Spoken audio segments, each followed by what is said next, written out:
बिस्मिल्लाहिर्रहमानिर्रहीम। मेरा नाम डॉक्टर फैसल रशीद है। मैं सईदा खातून जन्नत हॉस्पिटल में as general practitioner incharge medical facility के तौर पर प्राइस सर अंजाम दे रहा हूँ। आज जिस मेडिकल कंडीशन या जिस बीमारी के बारे में हम बात करेंगे वो उससे आप सब फेमिलियर होंगे, क्योंकि बहुत से लोग जब अल्ट्रासाउंड करवाते हैं तो उसमें एक कंडीशन मेंशन होती है जो कि फैटी लिवर कहलाती है। तो फैटी लिवर क्या चीज़ है और ये किन वजूहात की वजह से होता है, इसके क्या इलामात हैं, इसकी वजह से क्या इफ़ेक्ट्स होते हैं बॉडी के ऊपर और इसकी क्या ट्रीटमेंट है, इसके बारे में हम आज बात करेंगे। फैटी लिवर दरअसल एक ऐसी मेडिकल कंडीशन या बीमारी है जिसमें एक्सेसिव जो फैट्स हैं वो जाके लिवर सेल्स के अंदर डिपॉज़िट होके बॉडी के ऊपर इफ़ेक्ट्स करते हैं। अब इसमें 2 ब्रॉडली हम इसको क्लासिफ़ाइड करें तो 2 इम्पॉर्टेंट टाइप्स होती हैं फैटी लिवर की। एक तो जिसको हम कहते हैं अल्कोहलिक फैटी लिवर डिज़ीज़ और दूसरी है non alcoholic fatty liver disease. Alcoholic fatty liver disease जैसा कि नाम से ज़ाहिर है वो ऐसे अफ़राद में होती है जिनमें जो शराब की मिक़दार जो शराब का इंटेक बहुत ज़्यादा हो, या शराब बहुत ज़्यादा इस्तेमाल अल्कोहल बहुत ज़्यादा इस्तेमाल करते हों, उनमें ये फैटी लिवर होने के चांसेस होते हैं। और जो नॉन अल्कोहलिक फैटी लिवर है उसके वो दूसरी जो वजूहात होती हैं जिसकी वजह से फैटी लिवर पैदा हो जाता है। अब वो अहम जो वजूहात हैं उसमें सबसे इम्पॉर्टेंट तो हमारी ओबेसिटी, जैसे मोटापा है, जिसमें कि अगर बीएमआई जो है 30 से ऊपर है और बहुत ज़्यादा जिस्म में चर्बी जमा हुई है तो जाके फैट सेल्स में भी डिपॉजिट होती है जिसकी वजह से फैटी लिवर होता है। उसके अलावा कुछ मेडिकल कंडीशन जैसा कि हेपेटाइटिस बी या हेपेटाइटिस सी की वजह से भी फैटी लिवर होता है। और कुछ ऐसी दवाई अद्वियात जो मुख्तलिफ़ बीमारियों में मरीज़ इस्तेमाल करते हैं, जैसे कि स्टीरॉइड्स हैं, जो कि अल्सरेटिव कोलाइटिस या कोई ऑटोइम्यून डिज़ीज़ में इस्तेमाल होती हैं, तो उन अद्वियात की वजह से भी फैटी लिवर हो सकता है। उसके अलावा बहुत से मेटाबॉलिक डिज़ीज़ हैं, जैसे कि अगर किसी को डायबिटीज़ है, ख़ास तौर पर टाइप 2 डायबिटीज़, इसमें बहुत ज़्यादा इंसुलिन रेजिस्टेंस की वजह से भी बहुत ज़्यादा चांसेस होते हैं फैटी लिवर डेवलप होने के। अगर किसी का ब्लड कोलेस्ट्रॉल बहुत ज़्यादा हो, हाइपरलिपिडेमिया या डिसलिपिडेमिया की वजह से भी फैटी लिवर होता है। और उसके अलावा कोई थायराइड हार्मोन डिस्टर्बेंस हो या ब्लड प्रेशर बहुत ज़्यादा हो, तो ये तमाम जो फैक्टर्स हैं जो फैटी लिवर पैदा करने में अहम किरदार अदा करती हैं।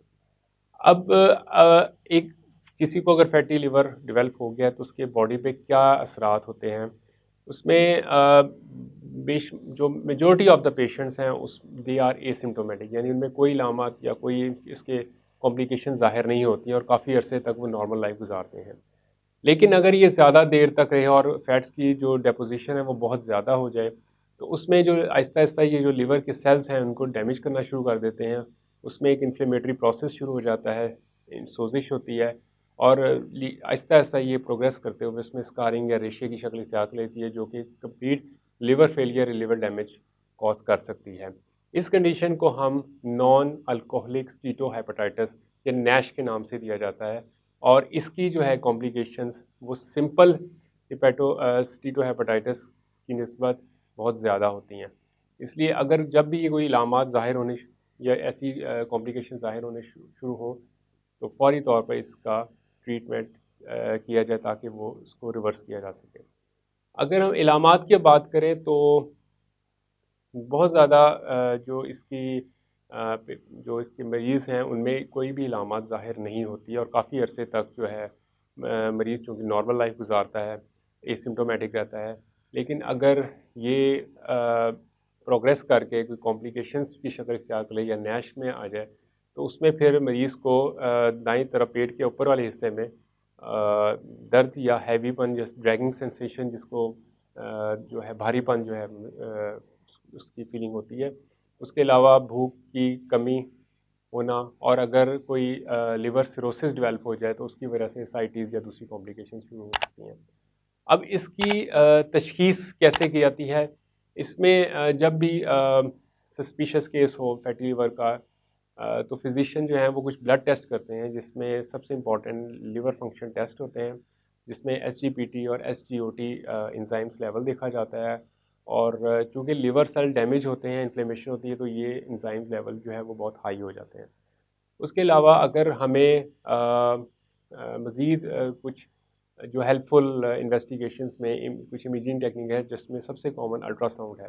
अल्ट्रासाउंड से हमें जो है वो सिंपल स्टीटोहेपेटाइटिस और जो नैश है या नॉन अल्कोहलिक स्टीटोहेपेटाइटिस को डिफरेंशिएट करने में भी मदद मिलती है, और उससे भी हमें डायग्नोसिस का पता लगता है। लेकिन अगर हमने को मज़ीद कंफर्म करना हो या कॉम्प्लिकेशन देखनी हो, तो उसमें उसके अलावा एक और इम्पॉर्टेंट इमेजिंग टेक्निक है जो कि फाइब्रोस्कैन कहलाती है। फाइब्रोस्कैन की वजह से हम दो एक तो amount of fat deposits in the liver वो हम देख सकते हैं, और उसके अलावा जो स्टिफनेस ऑफ द लिवर या सिरोटिक चेंजेस अगर आ गई हैं, तो उसको भी हम इस फाइब्रोस्कैन के ज़रिए देख सकते हैं। और कुछ बहुत रेयर केसेस में अगर ज़रूरत पड़े या हमें कोई कार्सिनोमा का डाउट हो, तो उसमें लिवर बायोप्सी भी की जा सकती है, जिसमें लिवर का कोई टिश्यू जो है वो लिया जाता है और उसका हिस्टोलॉजिकल एग्जामिनेशन किया जाता है। अब इसकी जो ट्रीटमेंट या इसकी प्रिवेंशन है, वो चूँकि ये लाइफ़स्टाइल रिलेटेड डिज़ीज़ है, लाइफ़ मॉडिफ़िकेशन के साथ हम इसको कंप्लीट 100% जो है वो क्योर कर सकते हैं और रिवर्स भी कर सकते हैं। उसमें सबसे इम्पोर्टेंट ये है कि अगर अब आप ओबीस हैं या मोटे हैं, तो आपको अपनी कैलोरी इंटेक कम लेना चाहिए। आप अपना वज़न अगर हम 5 टू 10% भी अपना वज़न अगर कम कर कर दें, तो उससे भी हम इसको रिवर्ट कर सकते हैं। फ्रूट्स एंड वेजिटेबल्स, फल सब्जियां का इस्तेमाल ज़्यादा कीजिएगा, पानी का इस्तेमाल इसमें ज़्यादा करें, और बहुत सारी जंक फूड्स और फ्राइड चीज़ें, बेक्ड आइटम्स जो हैं उसको अवॉइड किया जाए। उसके अलावा जैसा मैंने ज़िक्र किया इसकी वजूहात में कि मेटाबॉलिक सिंड्रोम है, जैसे कि इंक्रीज़ ब्लड प्रेशर है, तो उस ब्लड प्रेशर को दवाइयों से कंट्रोल किया जाए। उसके अलावा अगर डायबिटीज़ है, तो अपनी शुगर लेवल को कंट्रोल किया जाए मेडिसिन के ज़रिए। और अगर कोई हाइपरलिपिडीमिया या डिसलिपिडीमिया, उसमें कोलेस्ट्रॉल लेवल आप उसको मेंटेन रखें, और बेजा दवाइयों का इस्तेमाल जो है वो बिल्कुल ना करें। अक्सर हम लोग पेन किलर का इस्तेमाल बहुत फ्रीक्वेंटली करते हैं, जिसकी वजह से भी लिवर सेल डैमेज होते हैं और फैट डिपॉजिट्स और ये फैटी लिवर होने के चांसेस बहुत ज़्यादा होते हैं। और मेरा आपको सबको यही जो है पैगाम के ये बीमारी ऐसी नहीं है कि इससे कोई ज़्यादा घबराया जाए, लेकिन इसकी बरवक्त तशख़ीस और बरवक्त इलाज से ये 100% क्योरेबल और रिवर्सिबल हो सकती है।